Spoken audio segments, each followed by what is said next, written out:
नवीन ठिकाणी नवीन मित्र मिळाले रुद्रांशला आणि आजपासून म्हणजे बुधवारपासून रुद्रांश जाणार आहे शाळेत. तर म्हटलं खेळ आता खेळतेस तर घरी राहून नुसतं खेळण्यामध्ये दिवस जातो. मी इथे लावलेला जो मनी प्लांटचं झाड आहे तिथे मी बॉटलमध्ये ठेवला होता नुसतं पाण्यात, आणि इथे मातीमध्ये लावला तर एकदम पिवळे पानं झालेले आहेत.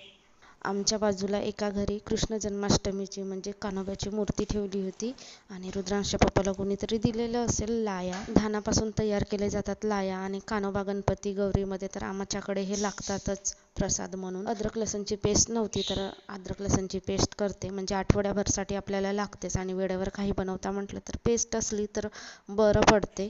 स्वयंपाक सुरू आहे. भात ठेवलेला आहे, पीठ मळून ठेवलेलं आहे, आणि अद्रक लसण बारीक केल्यानंतर मी सोयाबीनची आज भाजी करते मस्त मसालेदार. रुद्रांशला आवडते म्हणून. स्वयंपाक झाल्यानंतर किचन ओटा क्लीन करून ठेवला आहे, तेवढे भांडे घासायचे आणि बाकी जी काही कामं असतील उरली सुरली ती करायची. आणि यांची तर बडबड चालूच असते. आज यांना